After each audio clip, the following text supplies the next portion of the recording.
Hello, on se retrouve aujourd'hui pour parler de ma pile à lire pour le mois de la fantaisie. J'y avais déjà participé l'année dernière, je vous mets dans le petit i ma pile à lire si ça vous intéresse. C'est parti, tout de suite. Bon, concrètement, ma pile à lire c'est plutôt une pioche à lire puisque dans quasiment toutes les catégories j'ai mis 2 livres. Donc en un mois, 16 livres, ça me paraît quand même très ambitieux, surtout certaines pavasses que j'ai placées à l'intérieur. Donc peut-être que dans chaque catégorie, j'en lirai peut-être qu'un des deux. Ou alors il y en a certains que j'ai positionnés dans une catégorie, mais qui rentrent dans une autre aussi. Donc je pourrais peut-être me faire des petits micmacs comme ça pour quand même réussir à aller au bout de ce challenge. On verra comment ça se passe. La première catégorie, c'était magie et sorcellerie. C'est la catégorie la plus facile pour moi puisque 90% de ma pile à lire ressemble à peu près à cette catégorie là, donc c'était assez simple à trouver. J'en ai placé 2 à l'intérieur. Le premier c'est La prophétie de l'ombre, donc le dernier Phénix qui va sortir chez Gulfstream. Il sort le 7 mai, donc au moment où vous voyez cette vidéo, normalement il n'est pas encore sorti mais ça ne devrait pas tarder. Et dans celui-ci nous allons suivre à la base Ashaya qui veut se venger mais elle arrive au bout de sa vie sans pouvoir réussir à le faire. Son héritier, le prince Zahir, qui va prendre cette vengeance en main. Et lui, il n'avait pas du tout prévu ça comme ça, puisque déjà, il n'avait pas prévu de régner. Et ensuite, bon, c'était un peu compliqué. Et puis, dans cette lignée, il y a un sceau qui se transmet de génération en génération. Et quand ça arrive à lui, une prophétie va avec qui lui dit que ce sera le dernier de cette lignée maudite. J'ai très envie de le découvrir, ça me fait extrêmement envie. Pas pour rien que je l'avais demandé en service presse. Je vous en reparle très vite. Le deuxième, je ne l'ai pas encore, mais je devrais recevoir courant du mois de mai. C'est Wings of Starlight de Alison Saft, qui est donc un livre de Hachette Rose. Et dans celui-ci, nous allons suivre la reine dans la fée et clochette, donc la reine j'ai oublié son nom. Quelque chose comme ça. J'ai oublié, donc je crois que c'est son ascension jusqu'au trône. Je sais pas exactement comment elle en est arrivée là. Parce qu'on parle aussi du roi, je ne sais pas. C'est un peu nébuleux. Je me souviens pas exactement du résumé au moment où je vous parle. Mais celui-ci devrait être dans la box du mois de mai en tant qu'ambassadeur. Donc je l'attends avec grande importance. Et là ça rentre clairement dedans puisque la magie, on est à fond des ballons. La deuxième catégorie c'était Cozy Fantasy et Quête. Et j'en ai mis aussi 2. J'en ai mis un pour le premier mot-clé et un pour le deuxième mot-clé. Comme ça au moins j'ai le choix du roi. Dans la catégorie Cozy Fantasy, j'ai placé Rewitched de Lucy Jane Wood, publié chez Calix, que j'ai reçu en service presse. C'est une Cozy Fantasy dans laquelle on va suivre une femme qui est libraire et à la veille de ses 30 ans, son coven va l'appeler pour qu'elle puisse passer une épreuve qui va lui permettre de se déterminer si elle peut ou non garder ses pouvoirs. Elle panique concrètement puisque elle n'utilise pas ses pouvoirs ou elle ne les utilise pas à son plein potentiel, dirons-nous. Et donc elle va supporter par 3 personnes. Sa mère qui est très optimiste, son mentor qui est un brin psychopathe et un protecteur qui est très beau selon elle.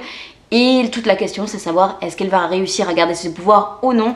J'ai extrêmement envie, tous les avis que je vois fleurir sont un minimum des 4 étoiles, voire des coups de cœur. Donc j'ai encore plus hâte de le lire, j'espère ne pas être déçue. Dans la catégorie quête, j'ai mis Le Spectre de Smertia, donc Les Royaumes de Zelmia, le tome 1 de Maëla Pietri. Et je l'ai choisi parce qu'il y a pile poil le mot quête. Accusée à tort, elle se lance alors dans une quête périlleuse pour identifier le voleur, laver son nom et surtout empêcher une guerre imminente. Et donc concrètement là nous allons suivre une princesse qui va se battre pour sa survie et pour celle de son royaume. Je sais qu'il y a un voleur qui elle va être du coup accusée comme je l'ai dit précédemment. Je me souviens plus exactement mais en tout cas j'ai très envie de le découvrir sachant que je crois que ça se déroule aussi dans une académie. Voilà, c'est que des choses que j'apprécie donc celui-là ça devrait forcément le faire. Enfin j'espère.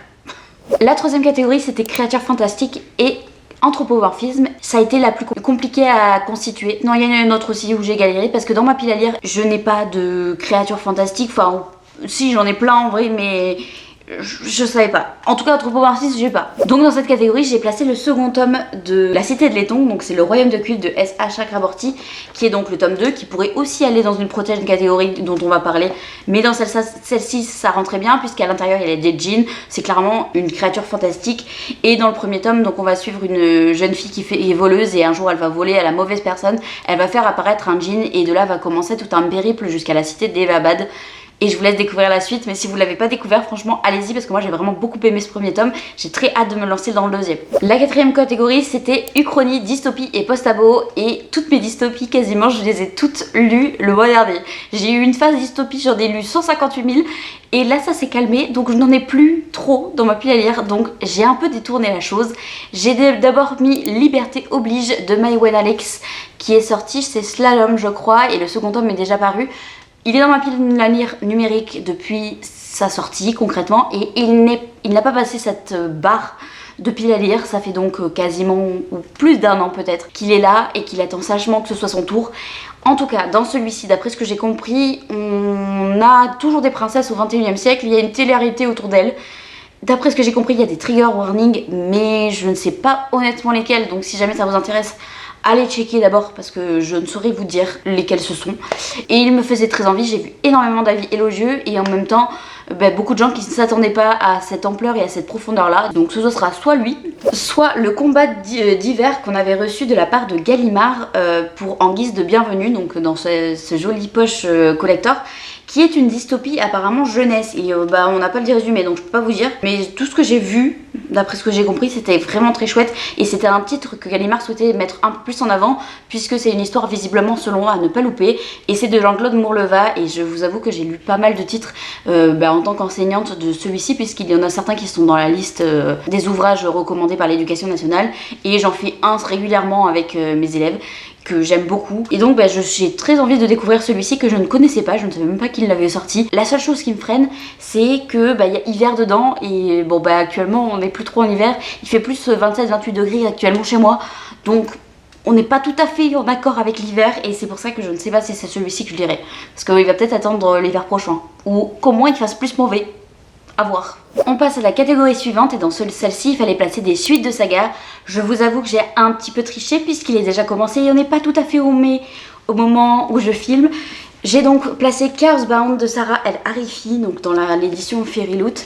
Si vous l'avez pas découvert cette histoire, elle sort actuellement chez De Sexus, ça s'appelle donc Firebound le premier tome et c'est vraiment une super chouette histoire qui est très inclusif. Donc si vous avez envie de découvrir une histoire dans laquelle on va suivre 3 peuples, les elfes, les failles et les humains, qui sont potentiellement un peu disparus, certaines espèces, et donc on va suivre plus particulièrement 2 sœurs, Yiran qui a désobéi à un ordre et donc qui est exilée hors dehors des terres des elfes, et sa sœur qui, elle, n'a rien fait de mal mais qui ne souhaite pas être séparée de sa sœur, donc elle va la suivre et alors qu'elle se promenait en forêt, elles vont tuer un Obéa qui est une créature un peu particulière mais je vous laisserai découvrir et tout cela va entraîner tout un cycle d'aventures qui va leur arriver et c'est vraiment hyper chouette, le système de magie est vraiment très original et donc après ce laïus très très long, j'ai enfin commencé Chaosbound et je suis tellement contente de retourner dans cet univers et de retrouver ces 2 sœurs que j'aime vraiment et c'est hyper intéressant de voir une relation de sœurs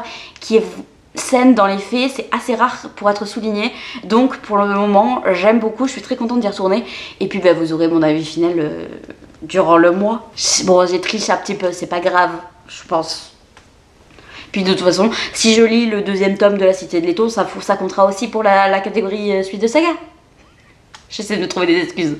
L'avant-dernière catégorie, c'était réécriture de contes, mythologie et légende. Et dans celle-ci, j'en ai placé 2 également. Tout d'abord, dans le côté réécriture de contes, j'ai placé La Bonne Fée de Jen Kalonita chez Hachette Rose, qui est un service presse que je dois déjà et que je dois lire depuis le mois dernier.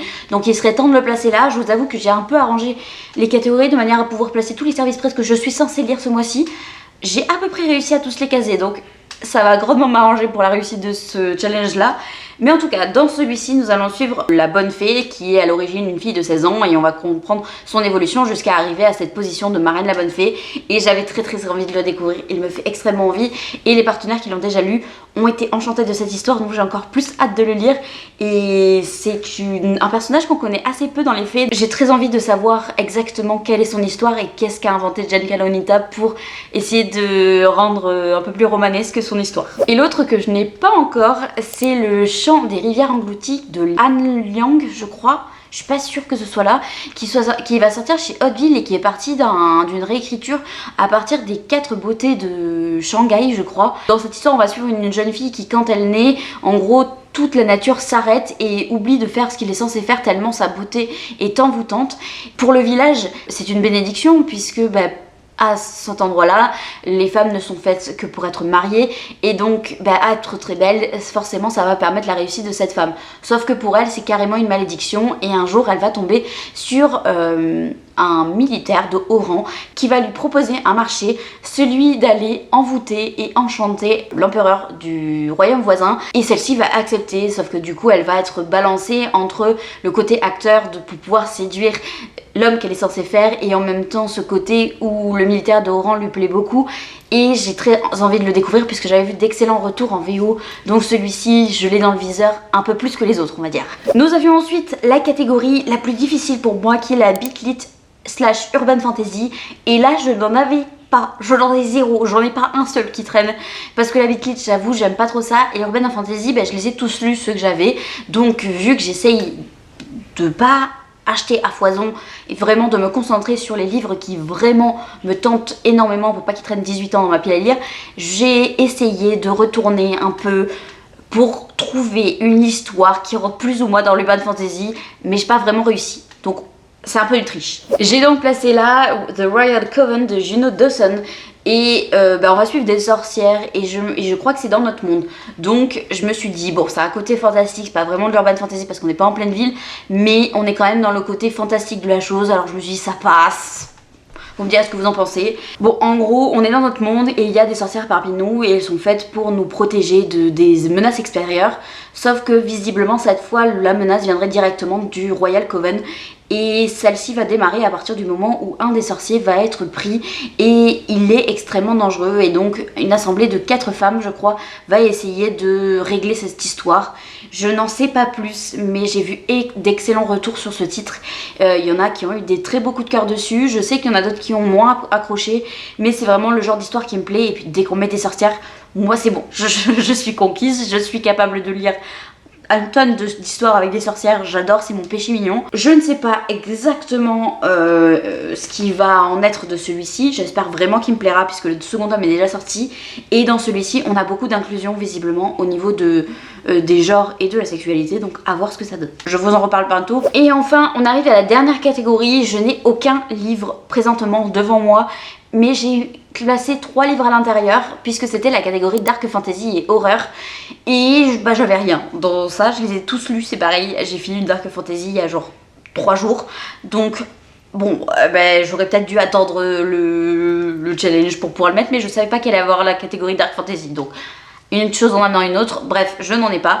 Donc j'ai essayé de détourner encore un peu les choses. J'ai 3 titres à vous présenter. Le premier, qui est le plus simple, c'est la suite de La Guilde des Ombres, puisque j'ai lu la partie 1 du tome 1 et la partie 2 du tome 1. Il me reste donc le reste à lire, les 4 autres tomes.